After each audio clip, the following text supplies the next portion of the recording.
welcome. My name is Brian Kaplan, editor of The Banker magazine, at the annual meeting of the Inter-American Development Bank in Mendoza. And with me is Lea Gimenez, the Paraguayan finance minister.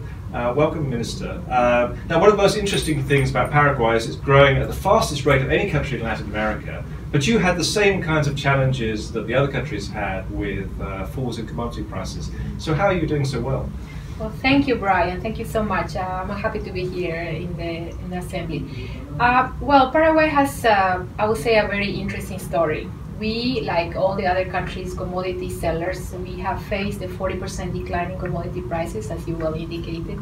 We have also faced the difficulties that our main trading partners are facing. You know, that has spilled over in our economy. This has been the case always historically. But what we have done differently this time is Paraguay has managed to build on the stability, the macroeconomic stability that we have had over the last 15 years. You know, somewhere around 2003, we faced difficulty. And you're close to default then, I think. We entered, yeah, we almost, we have a selective default. We almost entered default. But at that moment, it was our realization that we have to change the way we do things here. We have to be more serious about managing the country finances and managing both fiscal and monetary policy. Okay, and since then you've done things like you've got a fiscal responsibility law and a transparency law. That's so how right, have they that's helped? right. Starting around 2013, 14, 15, we started approving a series of important reforms that built on the macro stability over the last 15 years. And these reforms were the fiscal responsibility law, the transparency law. The transparency law is perhaps the most significant reform that we have done over the last, I can say, 50 years, right? The transparency law truly changes the way in which we behave inside the public sector and how we relate to the external world, the public sector with the private sector, the civil society, and also the country itself with foreign investors, right? People are watching us outside the country, inside the country, and this is very important. This is key for improving the ways in which we do things, right? Imagine a country that is run in complete darkness. People not knowing what is happening, what are you doing with the resources, how much money are public workers earning, how much are they spending, where are they putting the resources. These have changed completely. Today, Paraguayan people have access to every single piece of information that is in the hands of a public worker is in the hands of the civil society. Okay, so it must have improved your investment in climate enormously. It have improved significantly. It has brought, it's sort of like a wave of clean water, and it's a cleaning up process where you see the problem and have to solve it because now it's in the eye of everyone. That has changed the way in which we do public procurement. That has improved the public procurement processes, and that also have changed the way in which the outside world sees us, right? And presumably it's also one of the reasons why you're starting and you're able now to do public-private partnerships. Exactly. I think that's a key piece, right? You have to have the stability. You have to have other factors such as, for example, the tax system is very generous in Paraguay. We have very low energy costs, right? We have, 70% of the population is below the age of 40. So we have a very vibrant middle class, a growing economy. The middle class is also driving growth there. But at the same time, we have been also more proactive about showing all these wonders that this country has to offer.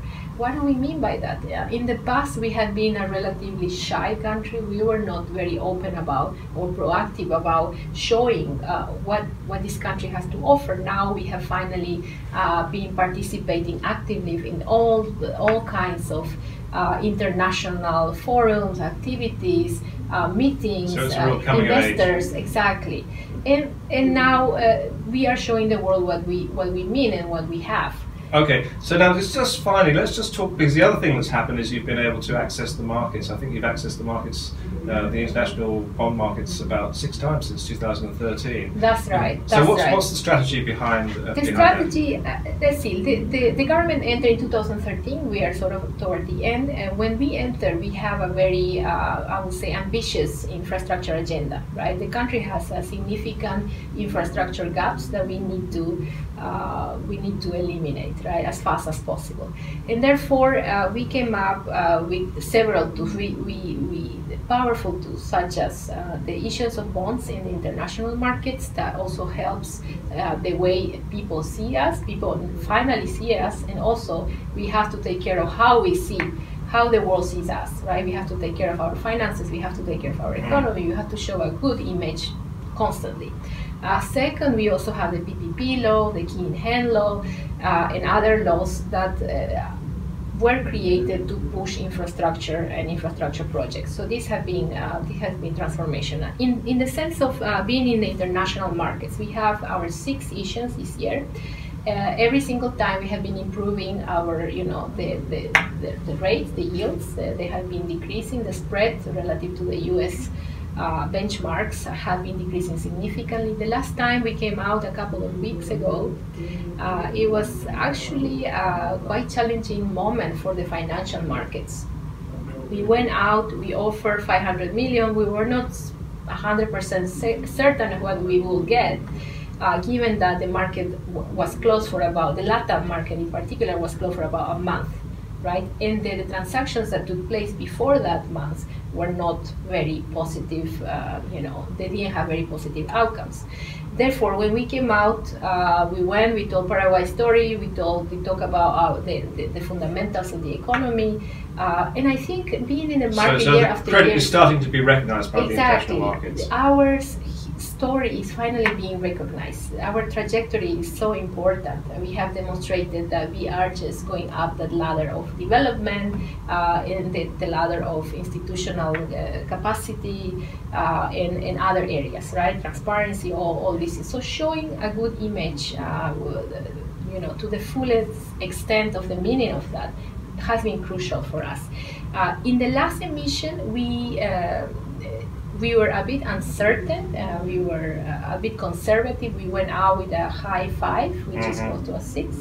Then we see the books filling up extremely rapidly. We have a 500 million issuance, and finally we ended up with a 5.2 times the offer. Wow, that is great. Yeah, the demand was 5 times what we offered, so it was fantastic. Minister, thank you very much for explaining it, and good luck for the future. Thank you so much.